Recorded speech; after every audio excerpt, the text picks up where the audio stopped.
So every once in a while, a restaurant will put something out that doesn't seem to make any sense on paper. And I always believe that it's never a great idea to judge a book by its cover, but then occasionally a place will just do something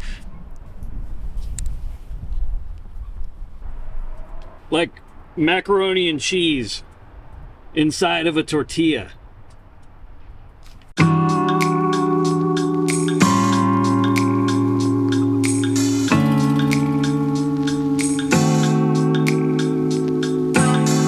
So I've always taken a lot of pride in my cooking. It doesn't always go perfectly. A couple of nights ago, I tried to make a shrimp scampi for my family. It's pretty simple. It's just a butter and white wine and garlic sauce, but something went really badly. I must have salted it like 3 times. I sat down to taste it and it sucked all of the moisture out of my entire face. It was terrible. I looked over at my wife to see what happened when she took her first bite.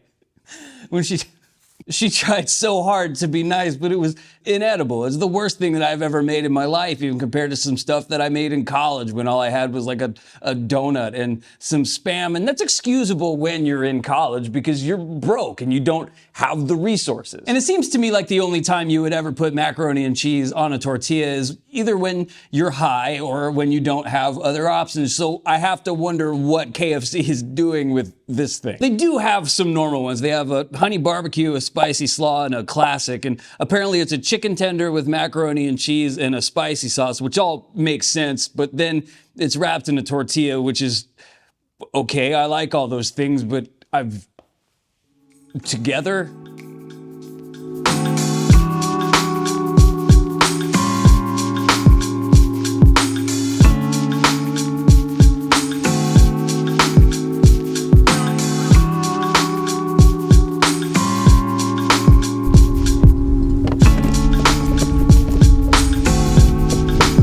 Disclosure is probably not going to help much that this KFC Taco Bell has pretty consistently been the worst one in my area for as long as I can remember. When you look at Google reviews, you can see the most common words that are used in the reviews, and when the word floor shows up on that list, it's not a great sign. Welcome back to my KFC Taco Bell. Order when you're ready. What are they called?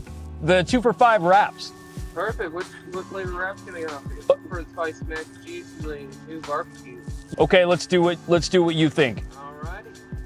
I like that guy. Put in some extra napkins. All right. I think that's kind of a part of it. They need a bunch of napkins? The barbecue one. The barbecue one. Because it's kind of a bit of sauce, so I would suggest like. That is a lot of napkins.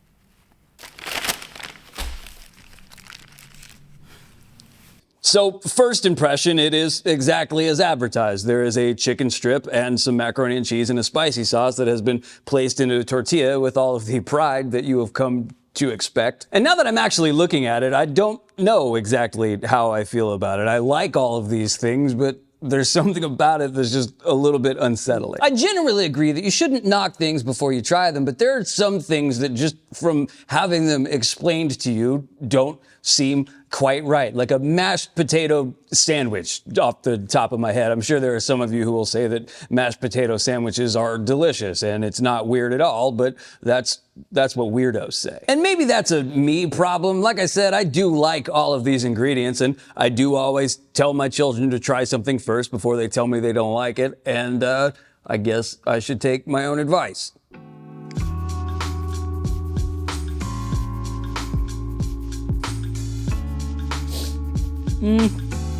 It's okay. There's actually a pretty good kick to the sauce. The flavors aren't offensive, really. The chicken is pretty good. The macaroni and cheese is, as always, one of the okayest things that I've ever had in my life. But like as a whole, the whole thing put together, I don't know. I mean, society has norms for a reason. 66 I just can't really imagine somebody going out of their way to get one of these things. It feels like something Jack in the Box would throw together to appeal to intoxicated people who have lost their ability to reason or feel shame. But now that I think about it, I would probably feel a bit different about it if it had been introduced by Jack in the Box, because expectations do matter. There was nothing better when I was a little kid than when my parents would come home with a bucket of KFC, and when we were all done, I would take the bucket and just dump all the leftover breading and grease into my mouth. I was a large child. And I wish that I had been in the boardroom when somebody pitched this and someone else approved it. It's like the meeting was coming to a close and there was somebody who just hadn't spoken yet, so they needed to just throw out some idea, but it was the boss's kid, so nobody wanted to tell him it was a stupid idea. Now, if that same guy had pitched the idea of selling little shot cups of just the grease and skin and breading that you found at the bottom of the bucket, you could just kick those back, I mean, I'd check that out. Would I like it? Yeah. Would I admit it?